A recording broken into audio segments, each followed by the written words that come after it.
E sou bisneta de uma mulher que nasceu no ventre livre. Uau, nossa. Sim, e teve o seu registro em 13 de maio de 1888. E ela lembrava de Caraca. quando ela recebia esse papel. Eu não conhecia a minha bisavó paterna, mas ela contava que ela lembrava de quando ela recebeu o papel. E aí a margem de erro das famílias, que vem muito pela oralidade, é um Exato. pouco grande lá em casa, entre 6 e 12 anos. E ela tinha quando recebeu esse papel. Então eu sou bisneta de uma mulher que não tem uma história registrada. Tem uma história que não é a real registrada. E acho que isso vai me regendo a fazer tanta coisa e a estudar tanto e a conversar tanto para tentar resgatar raízes, de fato, sabe? Então acho que eu sou essa misturona de alguém que gosta do profundo, mas que especialmente gosta do profundo para trazer as outras tantas histórias que não foram contadas até agora. Sensacional, né? A gente acha que essa história, a nossa história, né? Que como diz uma pensadora, um povo que não conhece a sua própria história como uma árvore sem raiz, né?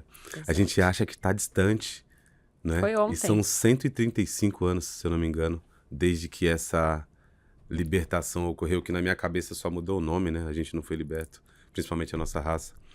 E quando você começou a perceber essa ancestralidade? Sempre foi passado pelos seus pais ou você que foi atinando para isso? Eu acho que eu fui atinando, mas desde sempre. Eu sou filha de um casal interracial. Minha mãe é uma mulher branca, filha de italianos.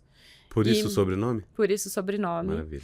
E o meu pai é filho de uma mulher que ficou viúva muito cedo. Meu pai perdeu o pai muito cedo, quando ele ainda era bebê. Então, a figura do meu avô paterno é uma figura que eu ainda não tenho muitos contornos. E tenho feito esse exercício com o meu pai de resgatar esse pai que ele não teve. E de trazer essa história, assim, como da mãe dele, que é essa minha bisavó que eu comentei. E eu sempre fui para a parte italiana da família, que é de São Paulo, a neguinha. Então, eu nunca nem Caraca. tive a possibilidade de pensar que eu era qualquer outra coisa. Eu sempre fui a neguinha. Na família do meu pai, que é toda preta, sempre fui mais uma da família. Então, eu nunca tive isso de não saber que eu era preta, que eu era a neguinha da família. Eu acho que a gente vai desenvolvendo consciência do que é isso. E certeza. especialmente das violências que a gente passa durante todo esse processo. Acho que isso ganha mais força e mais contorno quando eu passo a entender a história dessa minha bisavó.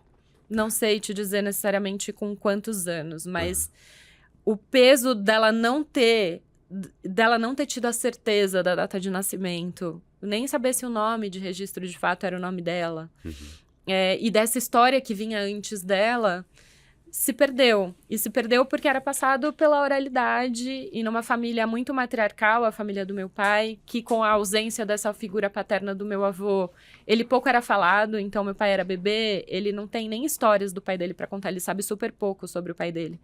E o quanto isso também foi um processo de sobrevivência para elas. Com certeza. Então, assim, eu não tenho necessariamente quando essa consciência se expandiu, mas eu tenho a clareza de que eu sempre fui a neguinha da família. Você já leu o livro Um Defeito de Cor? Sim. O que você achou? E qual que é a relação com a sua história? Eu acho que ele é muito contemporâneo, né? Real. Ele é muito, muito contemporâneo. Ele é muito parte da nossa história, de qualquer Com pessoa certeza. E é só um preta e século, parda. né? Exato. De qualquer pessoa. E eu olho para essa história da minha família paterna, especialmente, assim, do quanto as coisas vão se costurando, porque também tem isso, né? A diferença das gerações e fazendo essa relação. Quando eu comecei a ganhar um pouco mais de projeção e de possibilidade de falar sobre as questões raciais, eu trago muito as diversidades, porque são várias as Com diversidades, certeza. as pessoas são todas diferentes. Eu lembro de receber uma mensagem do meu tio, que é o irmão do meio ali do meu pai, falando: que bom que você pode falar isso hoje, porque você não imagina o que foi pra mim. Ele era fiscal da Receita Federal no interior de Uau. São Paulo. Você não tem noção do que era pra mim ocupar esse lugar que eu ocupava sendo preto.